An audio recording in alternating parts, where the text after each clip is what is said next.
Hi friends, this is Gautam. Welcome back to my channel. So in this video tutorial, I am going to discuss about broadcast domain. So we can see. So in networking, broadcast means that we can send something that everyone receives. So whether they need or they want it or not. So for an example, switch will forward the broadcast traffic on all their interface except one they receive the broadcast on. So in networking, broadcast means, so if 100 devices are there means all the 100 devices we can send the some information, so that information will receive all the devices, all the 99 devices. Either they want that information or they don't want, but they will receive that information. So that is broadcast. So switch will broadcast the traffic on all the interface except one they receive the broadcast on. So this is an example diagram for broadcast traffic. So for an example, H2 sends some information to H1, but the frame received on switch 2 is a broadcast traffic. So the switch 2 receiving from H2, so except this interface it will forward the broadcast traffic to switch 1. So switch 1 again broadcast the traffic to H1 as well as switch 3. So switch 3 once receive the broadcast frame, it will forwards to the H3. So there are number of applications and protocols that use the broadcast traffic. So one good example is our address resolution protocol. So this is the first time you are watching my videos, means please go through my YouTube channel. I already uploaded the concept for ARP. So check that concept, you will comes to know what is the use of ARP protocol. So switch will recognize it as a broadcast traffic by looking at the destination MAC address. So how the switch will identify this frame is broadcast traffic or not? So the switch will check the destination MAC address. So through the destination MAC address, the switch will comes to know this is a broadcast traffic. So likewise. So this is the Wireshark capture. This is a ARP request frame.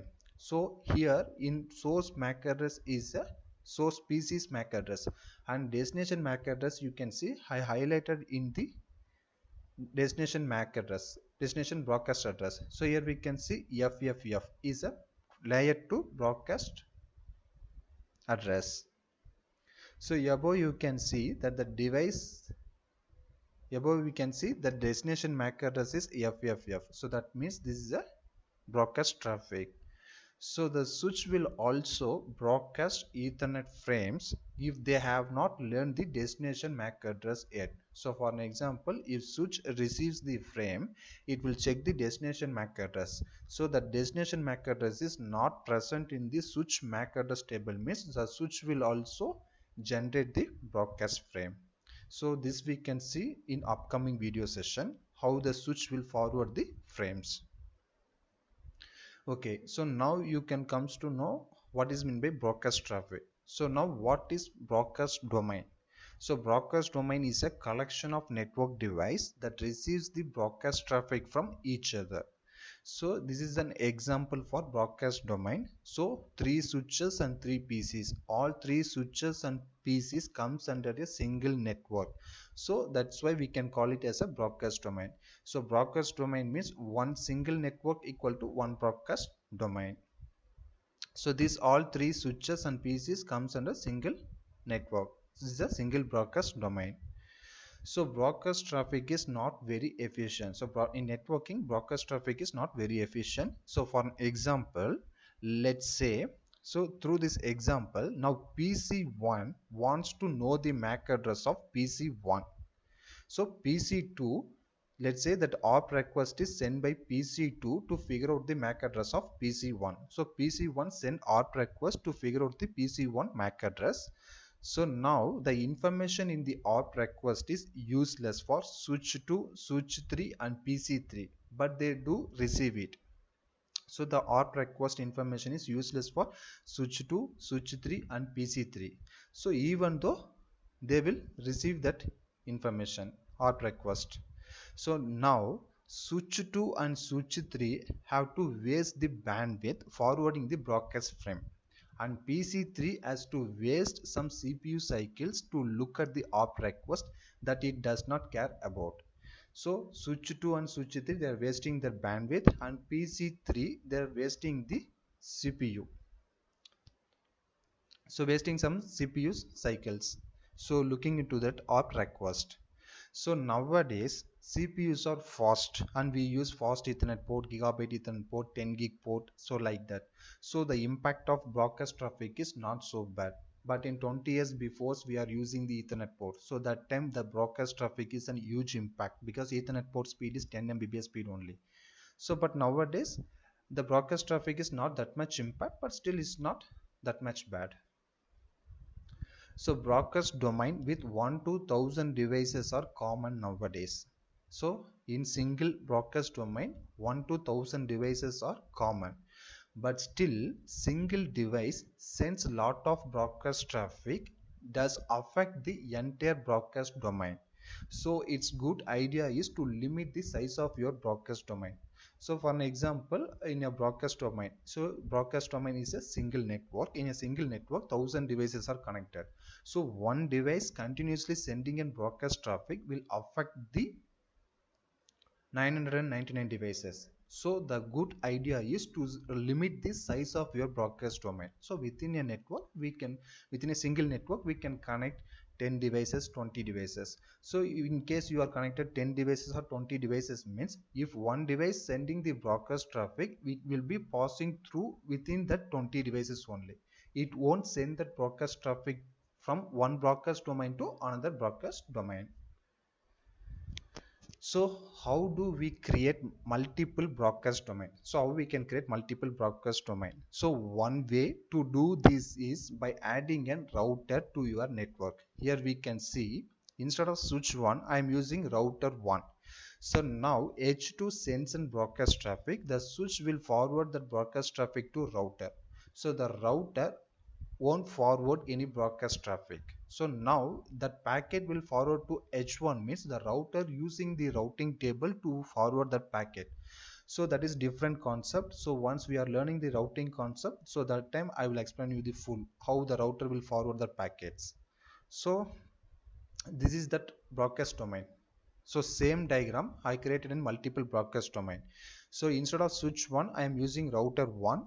Here router 1 to PC1 is a broadcast domain 1. This is a different network, and PC2 and switch 2 connected to the router 1. This is a broadcast domain 2. This is a different network, and switch 3 and PC3 connecting towards the router 1.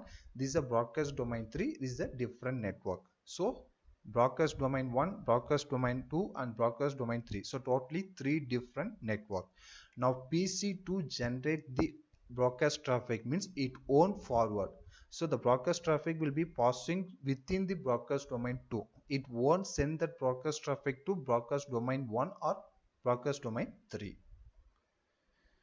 So we now have 3 broadcast domain, one on each side of the router. Is there any option to create multiple broadcast domain on a switch? There is, sure, is it can be done with VLAN. So through the VLAN we can create the broadcast domain on switch. So VLAN is a different concept. So upcoming video session I will explain you the VLAN concept. So normally in Cisco switch all the interfaces belongs to VLAN 1. So which means all the interface are able to communicate with each other. So with the VLAN we can separate this. For an example, we can put 1 to 9 interface on one VLAN, and another and the interface from 10 to 19 we can map to another VLAN. So these VLANs won't be able to communicate with each other. So creating 2 different broadcast domains. So 1 to 9 is a VLAN 10 and 10 to 19 is a VLAN 20, means these are the 2 different broadcast domain and 2 different network. These 2 different network won't communicate without the router. So this is a small example. I'm using single switch. So for an example, I creating 2 VLAN. So PC4 and PC5 is created for VLAN 10, and PC6 and PC7 is creating for VLAN 20. So this is a VLAN 10 is a one different network, and VLAN 20 is a different network. So that is VLAN 10 is a broadcast domain 1 and VLAN 20 is a broadcast domain 2. So if you are still confusing, just go through that VLAN concept so you can able to understand what I'm saying. Okay, conclusion. So broadcast domain is a collection of devices that receives the broadcast traffic from each other. So switch will forward the broadcast traffic to all the interface except that broadcast traffic received from that interface where it is originated from. So VLANs on a switch allow you to break the broadcast domain. So using VLAN we can increase the broadcast domain and reduce the broadcast traffic. So router do not forward the broadcast traffic, so they break the broadcast domain. So router won't forward the broadcast traffic. So lot of broadcast traffic might impact your network performance. So reducing the size of the broadcast domain is something to consider. So a lot of broadcast traffic, it will be impacting your networking performance. So reduce the size of the broadcast domain. So it's something to consider. Okay friends, thank you. So in case if you have any queries regarding broadcast domain and broadcast traffic means, please ping me in the below comment section. I will reply to your queries. Thank you friends. Thank you for watching my video. Subscribe my channel for further updates and share to your friends also. Thank you. Thank you so much.